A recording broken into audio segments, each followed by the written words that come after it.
Oh, yeah. I wanted you to explain to me how FI feels and how it works, since I have Fi Trickster. So I was mistaking FI child as thinking, and it's not really thinking. It's just like a gut feeling, and I can just kind of search how I feel.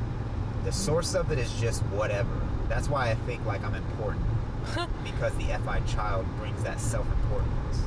So it's, when I have an emotion, whatever it's triggered by, I can't tell you what it is that triggers it. Something will bug me. And then I can feel the bad mood setting in, and I can logically think it away. I'd be like, this isn't anything to get mad at, or don't ruin everyone's time. But then it just sinks in. After a few minutes, I'm just in a moody spot, and I'm trapped in that moody spot, even though I logically shouldn't be mad at it. But then I'm sitting there trying to figure out, why am I mad? Because I have to come up with a logical reason why I'm mad, right? That's the thing. It's, I mean, not you don't logical. have to. Yeah, I'm just mad for whatever reason.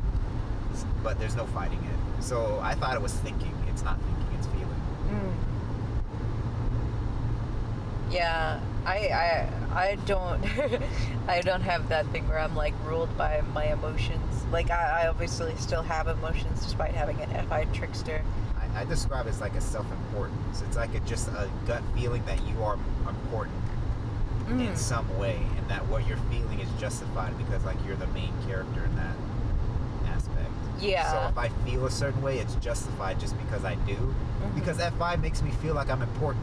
Yeah, maybe that's why people think it's so weird whenever I say that I want to be a companion to people. Yeah, like, I can't understand that. I can't understand people not being going after what they want. Yeah. Wait, am I going the right way? I mean, I do want to go after what I want, but I want that above everything. Even at the expense of other people if I have to. Because what I want is that important. Because I think that's the FI. Yeah. Or at least when I think about it, it's like for FI reasons, just because I'm important. So FI is essentially, what it sounds like is FI is valuing yourself. And the way that you develop value of yourself is seeing how, because it's the TE interface, right? You have the core function, and then you have the interface function, which is its axis function. So every extroverted function is the interfacing function for the introverted function on its axis. So TE interfaces FI, FE interfaces TI, and so on and so forth. If you have a TE critic and an Fi Trickster, you can sort of develop your FI because the TE interface is still it still works, even though it's a critical interface. When you say interface, you mean what you were saying earlier? Yeah, when you interface, basically what you're doing is you're absorbing the external sources around you, right? And you're using that to develop your core function, which would be the introverted axis.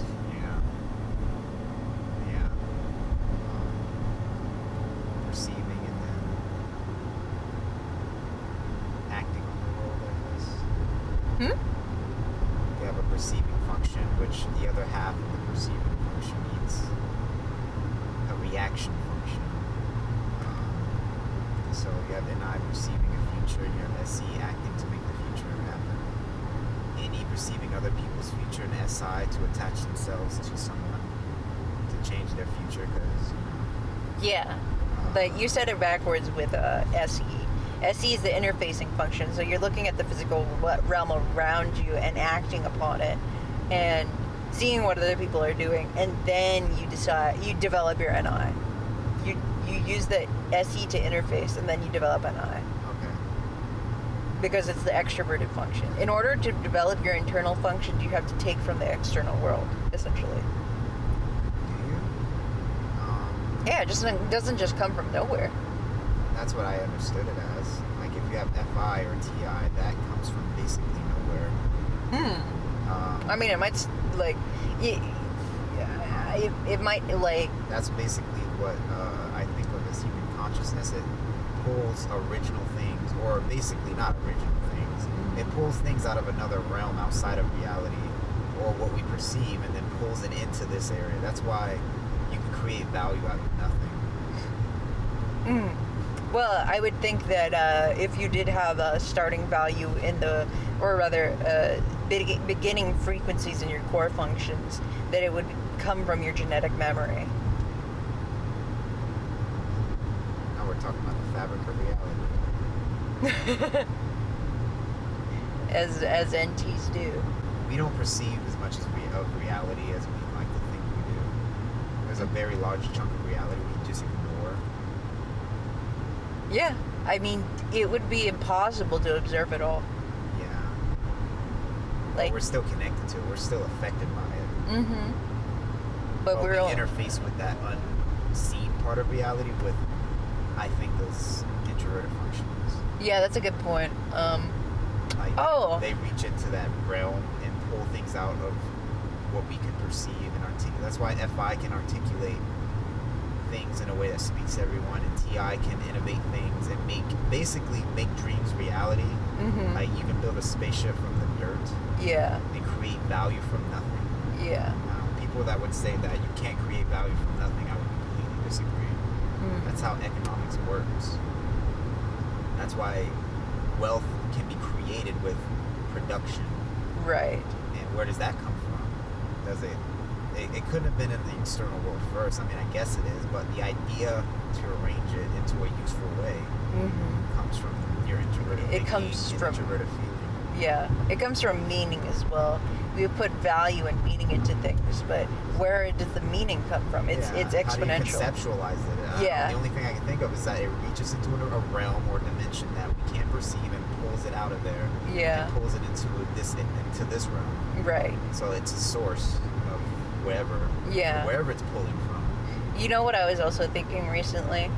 The way that we know that absolute truth is real is because we have intense emotions when we are confronted with it. As in, like... Yeah, it affects people, even people who, like, try to deny the truth. Exactly. Can, yeah. It's called resonance. Yeah. That is the absolute truth. When somebody says something that's so true that it makes you emotional, that's resonance. I knew that. I've known it for so long. I've known that the truth does something. That's why I chose to, like, not lie, to tell the truth as much as possible. Because it's power. Yeah. It's something most people can't do. Mm-hmm. That's when that's why the archetypes are so interesting, because they resonate, right? When you see stuff like the archetypal, like, apple and the snake and the tree, it's like, it's resonant. It's the kind of, like, absolute truth in its own right. You don't know what the truth is, but you see the truth. You can't necessarily articulate it, but it's there. It's an abstract truth. It's depicting so much and so hard that it just hits you, and you can't really define it at first. No, you can't. Yeah, because the more you articulate the truth, the more subjective it becomes, and it becomes your truth versus someone else's truth. Yeah. But so you observe the truth, but then articulate it and perceive it in different ways. Mm-hmm. And that's because our limited scope of reality. So that's why you take everyone's truths and you put them together. Right. Because we're blind to what they see. I'm not going to just assume that I see the truth and people ignore it. There's some kind of perception difference going on.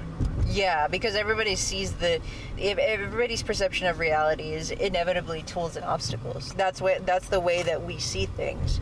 So everybody's versions of their lens, they can still see the truth, but it's viewed through a lens of tools and obstacles.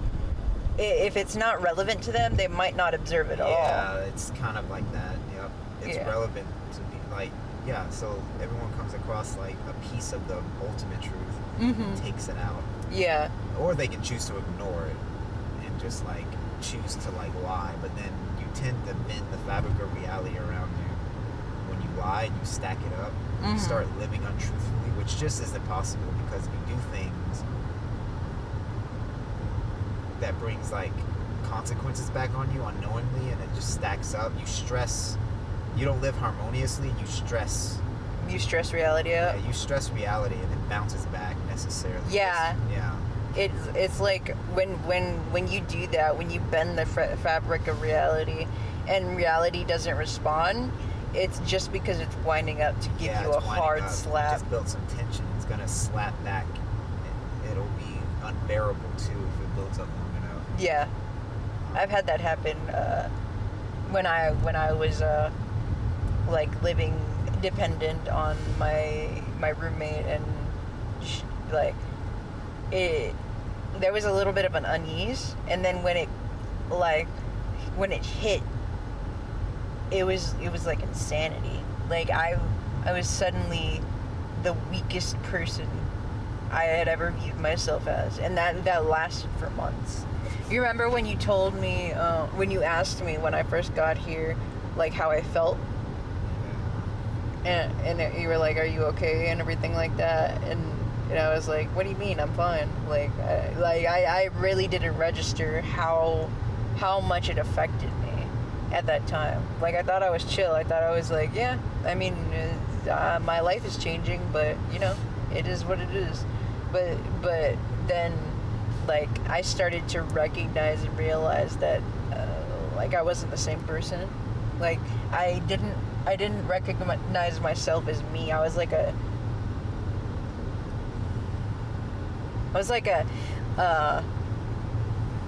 shell of my former self.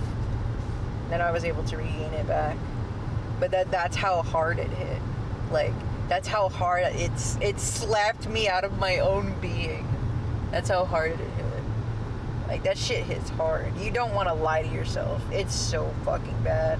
Like, the worst possible thing you can do is lie to yourself. You can get away with lying to other people, but don't try to get away with lying to yourself. You will lose your goddamn identity. So if you lie to yourself, you think you can trick whatever it is that's much bigger than you. Let's call it reality or God or whatever the infinite abyss is. Yeah. You think you can beat it when you lie to yourself when you can? Mm-hmm. It's easy to believe that you can until the consequences hit you. It's so weird that people believe that they can beat it. It's like the force of reality itself. It's the force of the universe, and you're just like, yeah, I can ignore that. I can ignore the entire universe.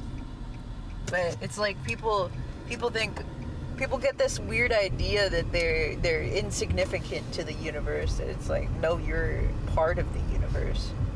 If you feel like the universe is ignoring you, it's actually the exact opposite. You're ignoring the universe. Once you acknowledge the universe responds.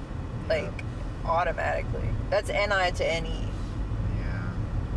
You can think of NE as like the collective unconscious, which is essentially the human part of the universe. If you acknowledge the NE, if you acknowledge the collective unconscious does respond. You know what I'm saying? Yeah. I can conceptualize like all of reality and things that will happen as like a give and take. And if you take a little pain and spread it out, mm-hmm.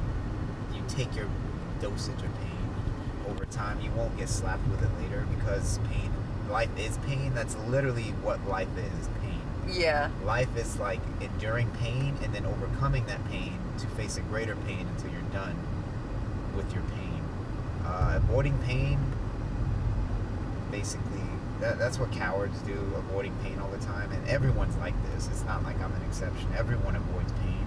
Yeah. But you have to willingly take on some of it, whatever pace you want to take it as, because that's the meaning of life. Yeah. If you spend your whole life avoiding pain, that becomes your meaning. Trying to avoid all pain, which is impossible. So. Yeah, it's a meaningless meaning. You're setting yourself up for failure. If you go to... Yeah, you're going to get hit and then you'll kill yourself or you'll die. It'll crush you. Yeah. If you try to avoid the physical pain, you'll... and you're successful in that, the pain manifests in different ways. If you avoid every single physical pain that you possibly can, you'll start to grow this insanely existential pain. Yep. Pain is necessary. The human psyche knows that pain is supposed to be present, and if it's not there, it'll make it. I'm at a point now because pain. What life is pain. If if you rob someone of pain, Mm-hmm. it's immoral. You shouldn't be robbing people of their challenges. Yeah, that's true. You shouldn't be fucking giving people welfare of any kind. To me, welfare is like one of the worst things you can do to a human being. Welfare of any kind. Oh, yeah. Paying their way, enabling them in some way, Yeah, dude. trying to ease their pain when they can handle it. I did find that out pretty easily as well. Like, when I was locked up in that house, it was like, oh, I don't have to worry about anything. It's kind of torture. Like, it's immoral. Yeah. It's like, They I trick you into thinking that you can live under a benevolent slave master. It's like, that's not a thing. You just have some, no. Robbing people of their pain makes them weak and unable to handle the end. The end. Yeah, that inevitable pain that someone can't take away from you. Yeah. When I was younger and I thought of myself dying, I was like, oh, I wonder how I'm gonna die and what my attitude is gonna be like when I die. Am I just gonna be like writhing and screaming and just clinging to life? And I was like, that's a really shameful way to die. Some people die like that. Yeah. And I was like, I don't want to die like that. I don't want to die clinging to life. I don't want to be this shameful creature. Like, for some reason, shame was a big thing to me. I was like, I want to die with honor somehow.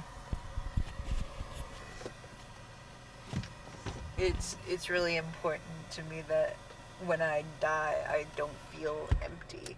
And I think that's one of the big things that being dependent on something promotes. You just become a series of impulses because that's all you're allowed to be without pain. You're an insect brain. Yeah, you already handed your destiny to someone else's ends. So someone already used your life for their means. Mm. It's selling your soul, essentially. Yeah, you lost whatever you were supposed to do. Mm-hmm. That's what the whole devil taking your soul for pleasure is. The devil will give you any talent that you want, but you have to give up your soul. And your soul is your meaning, and the talent that you want is expedience. Robbing people of all their pain isn't immoral because you have to shield some pain, so it's still a balancing act. So yeah. I mean, if you don't want them to die, yeah. You have to figure out how much people can take. It's funny though. I was asking you about FI and what it is. Yeah, I thought I mistook it for TI. It's not really thinking. It feels like it. I use I'll feel something first, then justify with TE and try to figure out why it was feeling. But the feeling came first.